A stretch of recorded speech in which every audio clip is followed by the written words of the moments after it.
કપુરાઈ તળાવના નવીનીકરણની કામગીરીમાં તટસ્થ તપાસ કરવામાં આવે તેવી માંગ સામાજિક કાર્યકર દ્વારા કરવામાં આવી છે। વડોદરા મહાનગરપાલિકા દ્વારા વડોદરા શહેરના વિવિધ તળાવને નવીનીકરણ કરવામાં આવી રહ્યું છે, ત્યારે વડોદરા શહેરના કપુરાઈ તળાવને પણ 6 કરોડના ખર્ચે નવીનીકરણ કરવામાં આવી રહ્યું છે। એક બાજુ નવીનીકરણ ચાલુ છે, બીજી બાજુ તળાવની અનેક જગ્યાએ ગાબડા પડી ગયા છે।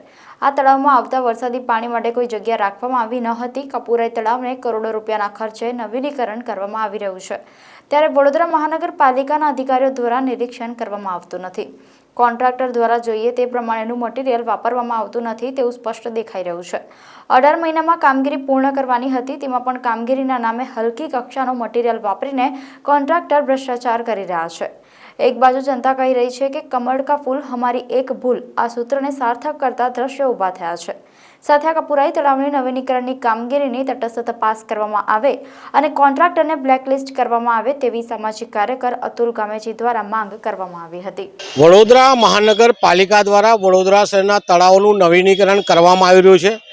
વડોદરા શહેરના કપુરાઈ તળાવને પણ નવીનીકરણ કરવામાં આવી રહ્યું છે અને 6 કરોડથી વધુ રૂપિયાનો ખર્ચો કરવામાં આવી રહ્યો છે। હાલમાં આ તળાવની કામગીરી ચાલુ છે, તેવા સમય દરમિયાન તળાવમાં ગાબડા પડી રહ્યા છે, અંદર પાણી જઈ રહ્યા છે। સાથે જોવા જઈએ તો કોઈ પણ જાતના અંદર સળિયા દેખાતા નથી, એટલે કોન્ટ્રાક્ટર દ્વારા કામગીરીમાં મસ્ત મોટો ભ્રષ્ટાચાર આચરવામાં આવી રહ્યો છે। બીજી બાજુ આ જગ્યાએ વડોદરા મહાનગરપાલિકાના કોઈ અધિકારી કે કોઈ કર્મચારી નિરીક્ષણ કરતા દેખાતા પણ નથી। જો આટલા મસ્ત મોટા ગાબડા પડ્યા હોય તો વડોદરા મહાનગરપાલિકાના અધિકારીઓને ખબર પડવી જોઈએ, પરંતુ અધિકારીઓ, કર્મચારીઓ અને કોન્ટ્રાક્ટર દ્વારા જે ભ્રષ્ટાચાર ફૂલ્યો ફાલ્યો છે તે આજે બહાર આવ્યો છે। બીજી બાજુ જનતામાં એક સૂત્ર વહેતું થયું છે, કમળ કા ફૂલ હમારી ભૂલ। તો આ સૂત્ર હાલ કપુરાઈ પૂરતું તો એકદમ સાર્થક થયું છે, કારણ કે જે ગાબડા પડ્યા છે આ ભ્રષ્ટાચારના ગાબડા પડ્યા છે। સાથે 6 કરોડથી વધુ રૂપિયા જ્યારે ખર્ચવામાં આવ્યા છે તો આ જનતાના રૂપિયા છે, તો અધિકારીઓ અહીંયા ધ્યાન આપવું જોઈએ।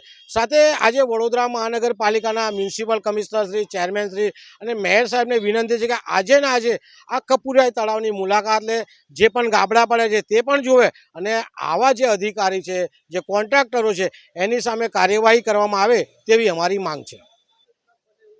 જે રીતના વડોદરા ખડોદરા, વડોદરા શહેર સંસ્કારી નગરી, મચ્છર નગરી, વડોદરા શહેર ભુવા નગરી, આવા અનેક ઉપનામ મળ્યા છે અને નવું ઉપનામ હવે મળવાની તૈયારીમાં છે, કમલ કા ફૂલ હમારી ભૂલ। તો આ સૂત્ર સાર્થક ના થાય તેવું વડોદરા મહાનગરપાલિકા કામ કરે તે